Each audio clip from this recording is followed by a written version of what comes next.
So I wanted to do this video in English to really talk to everybody who is not a Venezuelan who is wondering what's going on in Venezuela right now. July 28 definitely marked another critical moment where the Venezuelans were hoping for a change for the country, and it really didn't go as what we wanted it. Elections, which where they were supposed to be the beacon of light and the recovery for hope of democratic endeavors for the future of the country, have plunged the country into a deeper turmoil than what we had in the past.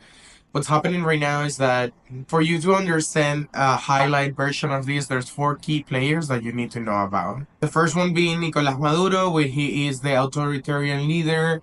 He's the one who's basically have kidnapped Venezuela right now, and he has been the dictator of the country for the past, I think, 10 to 12 years. And before him, it was Chavez, which is the other key figure that you need to know about. Chavez is dead right now, but basically all of this that is happening right now in Venezuela, it's Chavez's fault, and it's because of the progress, or maybe like the progress that Chavez has made to Venezuela, that then Nicolás Maduro continued. All of these things has happened in the past 26 to 27 years, and it's been a lot of turmoil and a lot of oppression and horrible times for Venezuela all over the place. So what happened was this 28th of July, it was that Venezuelan had elections again to change the president, and this time Venezuelans really came out and voted. Enough that in the opposition of Venezuela and every Venezuelans also got two people that they were going and voting towards. One of them being Maria Corina Machado, which is the third key important person in this team. She is the leader of the opposition in Venezuela, but she was inhabilitated to run as presidential candidate. So we chose, in the opposition, chose Edmundo Gonzalez to be her party. So they ran together and they won the election by far 70% up, nearly 70-30 in all of the states in Venezuela. It was something incredible. They never seen that amount of Venezuelans come out and vote.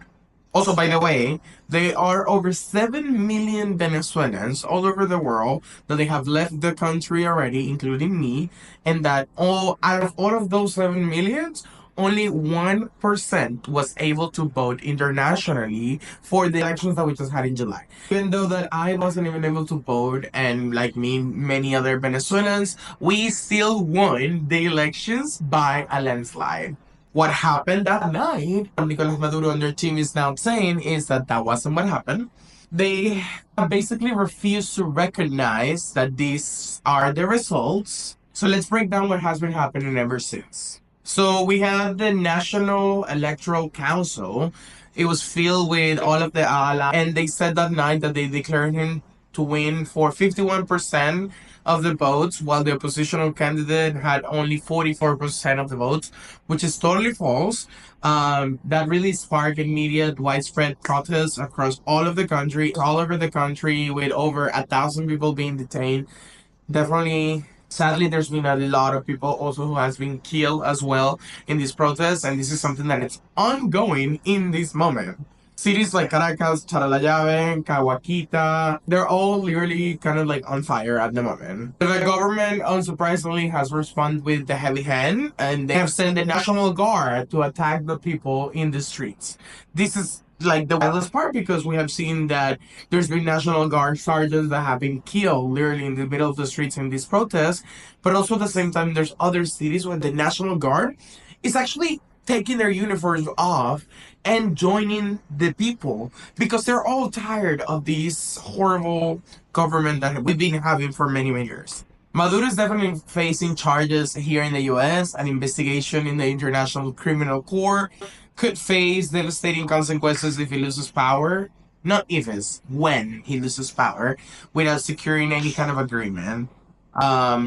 A lot of people are definitely still scared about what's happening, but the opposition leaders Edmundo Gonzalez and Maria Corina Machado, they're pushing for international support and transparency.